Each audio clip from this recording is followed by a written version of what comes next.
Hi, welcome to the Hard Facts about Soft Skills, a series of interviews with experts. I'm Linda Katz-Wilner, and I'm thrilled to have with us today Friderike Butler of Butler Communications. Friderike and I met several years ago at the HR Alliance in DC. And recently, we've been seeing each other at the DC Neuro Leadership Series. We both share a common passion about communication, language, and culture in the workplace. And for these reasons, I knew she'd be an excellent person to be here for today's interview. As many of you know, I do work a lot with people who speak English as a second language, and I help them with their communication skills. So certainly there's a lot we need to know about culture. And many of you in diverse work settings also would benefit from more information from an expert. So I welcome Friderike Butler of Butler Communications. And Friderike, tell us a little bit about yourself and about Butler Communications. Well, thank you very much for having me, Linda. My company, Butler Communication, provides leadership development, team facilitation, and intercultural communication training in the workplace. And one of my passion is the making diversity work and also allowing people to look at problems from different perspectives. And the intercultural space is a wonderful arena to practice that in. Intercultural training, what exactly is that? It really is a way of creating awareness for different perspectives, for different cultures, different preferences. And just to give you one example, I work with international organizations like Micron, for example, and they send their executives for long-term assignments to a foreign country. And I work with the entire family to get them ready prior to the relocation so that they will be familiar with cultural preferences, with local sites, with local do's and don'ts in their new environment. And a lot of times we really start with exploring their own cultures and their own cultural preferences so that we have a better idea of where they may potentially clash or have challenges in their new environments. And I really love that kind of work. You mentioned culture. I always think of culture as that iceberg they talk about, that there's the iceberg and underneath there's so much else. What do we mean by culture? Culture is really a shared set of assumptions, of cultural artifacts, of stories that have been passed on from generation to generation. And in the intercultural space, when you think of country cultures, that certainly is very, very deep-seated. But we also talk about culture in workplaces. And when you compare work cultures of big corporations with work cultures of family-owned businesses, you will realize that there are significant differences. So culture is really that shared understanding on what is acceptable and unacceptable and an underlying belief system.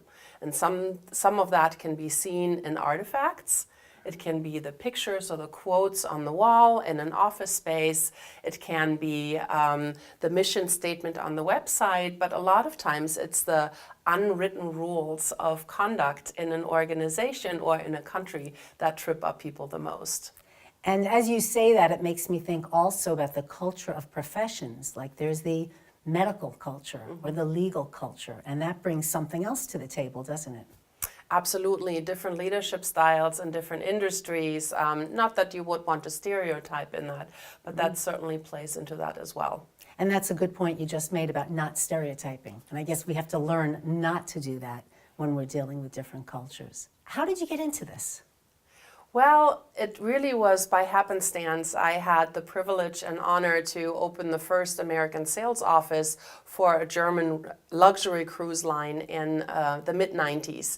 And we were really convinced that our product and our programs would be very well embraced by American travelers, especially sophisticated travelers. It was a 5-star product, and I tested all the ships myself, which was a wonderful perk of the job at the time. And I was convinced that the first returning travelers would have very, very high ratings for us. And I was very surprised when we analyzed our questionnaires that they usually liked the destination and the ships, but there were very mixed reviews on service, and in particular the meal service and the dinner service had very low ratings, and I was shocked by that. And what we found out is when I interviewed the people in person, this is what I heard from them. We loved the ship, but dinner service was so slow. And when I read the menu, half of what was written on the menu, I just couldn't make myself order. So we dug a little bit deeper, and what it turned out, it was really a cultural clash of dinner culture. Because in America, a lot of times, even if you go to a nice restaurant, it is more for the nourishment of the body, and you expect service to be relatively speedy, and then you move on to your evening entertainment. On the ships, in our case, dinner was evening entertainment. And so there was no shared expectations on how that dinner service was about to take place. So once we adjusted our approach to that, and we let our American travelers know, you are in for a treat. The German dinner culture is something that is really special, and you will experience an 8-course menu, experience times in between courses, and please be on time because, by the way, a very small galley kitchen feeds 240 people with a gourmet 8-course dinner. Once we addressed those expectations and addressed those cultural differences, all the reviews were wonderful.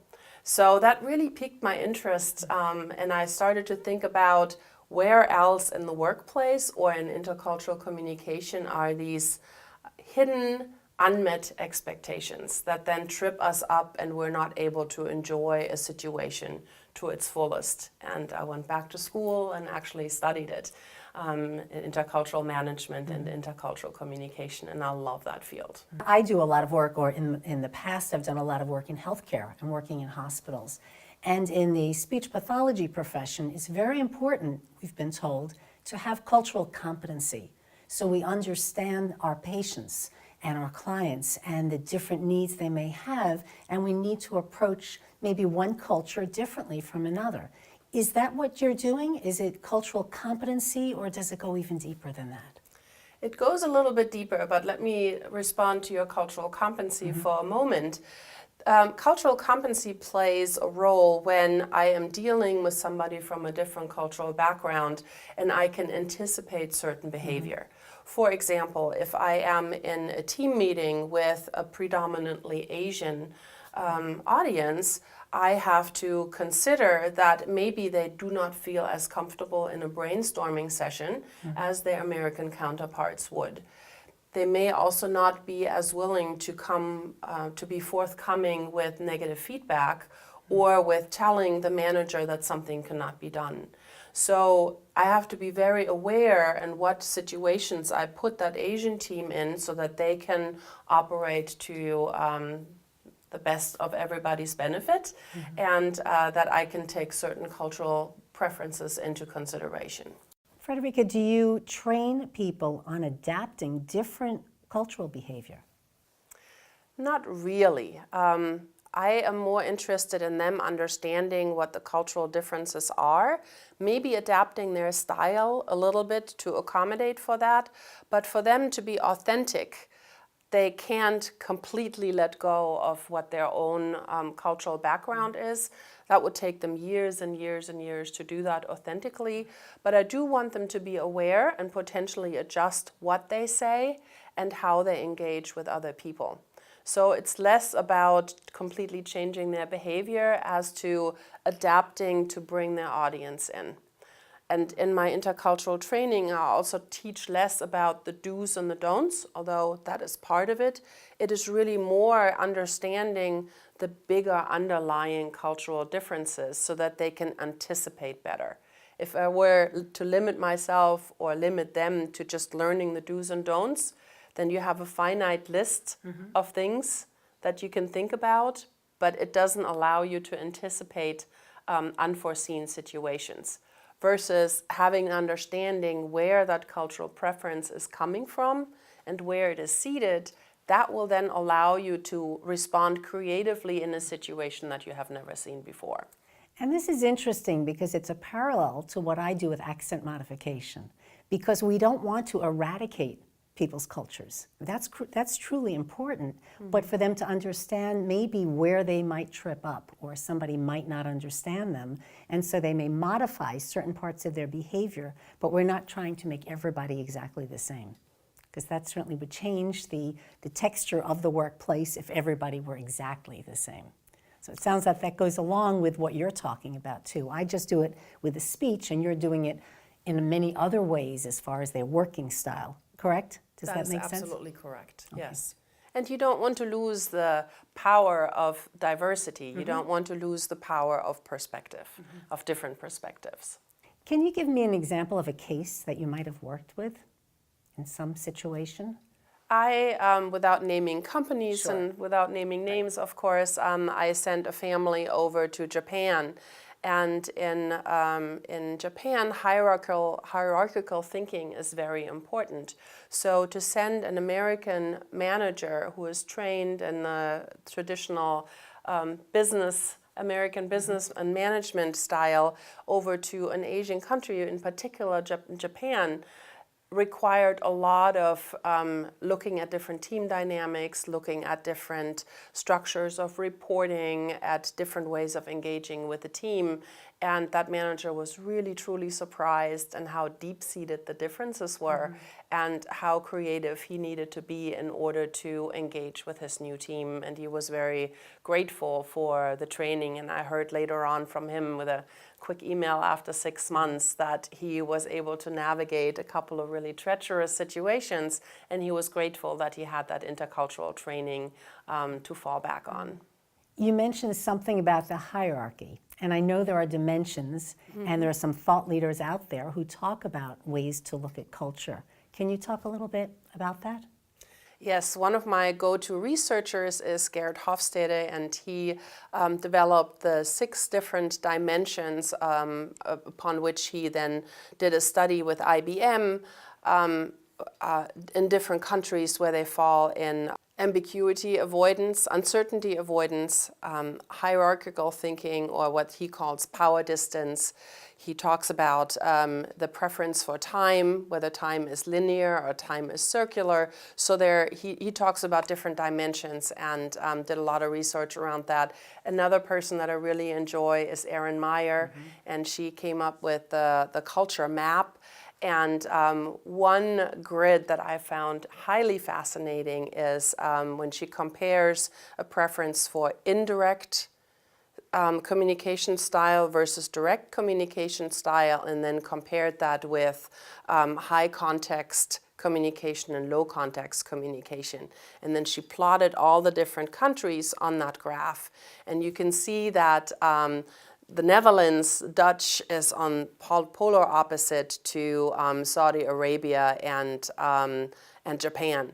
And when you just look at the preference for direct communication, like nothing is withheld there, and indirect communication, you can already see that clashes. And then if you even combine high context, meaning I'm not saying directly what I mean, I'm just describing it and I'm coming through it through the back door, versus low context where there's no interpretation, there's no metaphor, this is what you're getting, you can see how many misconceptions and challenges you will experience between those cultures. That reminds me about Erin Meyer's videos and some of the examples she has in the book, where some people or the Japanese culture can read the air, and that's something that Americans don't typically do. So you see a difference when the two groups get together on how they can read an audience or what a speaker would do in that situation. So it is fascinating to see how you can use it in all aspects of work when you're dealing with different countries. Is there a business case to be made for intercultural training? Absolutely, for 2 reasons. One, if you are spending thousands, sometimes even hundreds of thousands of dollars in relocating an executive to a new cultural environment, research has shown that 75% of the cases that are unsuccessful are absolutely not competency related. They are related to the fact that the person or the family members are not comfortable in that new cultural environment, and they are not able to culturally adapt. And for that reason, if you want to protect your investment, you really should give all the tools and all the support to those families relocating to a new cultural environment that they need to be successful. And the second part of cultural training, it is really important to not just meet the diversity quota in diverse teams, but to really unlock the potential that comes from diverse perspectives. So that is only possible if the teams really learn to recognize their differences and to be able to leverage them and appreciate them. So that is one reason why intercultural training always will pay off. So it's not just about the hard skills, it's about soft skills too. And they need to think about the whole person, not just their competency. Absolutely. Now, Friderike, we talked about this the other day, and I was fascinated by it. You were talking to me about narrative intelligence. Tell us what that is. Yes, so the idea really comes from we're all steeped and rooted in stories. Whether you look back on generation stories, like creation stories, whether you go into founder stories for companies, there's the fascination of and the explanation of past situations that are all rooted in some kind of story. So the better you are able to read stories and use stories even to explain your mission to your staff or to connect with your audience, that is really what narrative intelligence is all about. So I'm teaching not just the communication and linguistic aspect of story, but what is really reflected in your story as a value system, as a belief system, and how do you want to connect with your audience so that they become followers. Friderike, you mentioned some of the thought leaders in the field of culture. Are there any other resources that you can recommend? Oh, there's so many. But one book that I recently read and that I really enjoyed for its simplicity, but in that simplicity, its brilliance, is a book by Daniel Coyle. It is called The Culture Code. And Daniel Coyle developed the 3 pillars of successful teams that have all to do about what we love best, and that's linguistic and using words and creating stories and pictures.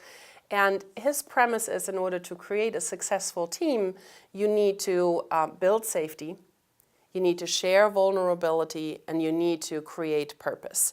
And if you're able as a leader to do that successfully, and he gives all sorts of wonderful action ideas in his book, if you can do that successfully, then your team will gel and you will excel. One motto that pops up in my work all the time is, the whole is greater than the sum of its parts. And I really truly believe that if we can use intercultural differences and different perspectives integratively, that together as a human species we will be able to address and solve complex issues that individually we would never be able to solve. And for effective teams to really create and move mountains and be wildly successful, you have to be able to tap into each other's different talents and strengths and different preferences. So that really brings it all together and excites me and brings me great passion when I see the fruits of my labor. And you can see the passion and feel the passion when you talk about it. So it's wonderful work that you do. And your knowledge base is excellent. Is there anything else? I know you do other things with Butler Communications. Is there anything else you want to talk about? Yeah, and it's really all feeding into the same arena, but the executive coaching is another big passion of mine, especially for mid-level managers who are reaching to become true leaders, and that really tricky moment where you realize you can't solve a problem with technical skills anymore. You really have to lead your people, you have to motivate them and inspire them. That requires a completely different skill set. And when I work with leaders or with aspiring leaders to tap into that and practice that, and really truly enjoy that. So between the executive coaching, team facilitation, and intercultural training, it really all feeds into the same arena. And there is an overlap between what you and I do, and we've talked about this in the past, and collaborated for projects. And how do you feel that we are connected as far as our areas of expertise? I love that complementary aspect of your work being out front and being all about the actual speech and how to present effectively, and my work is more focused on the background and making people collaborating.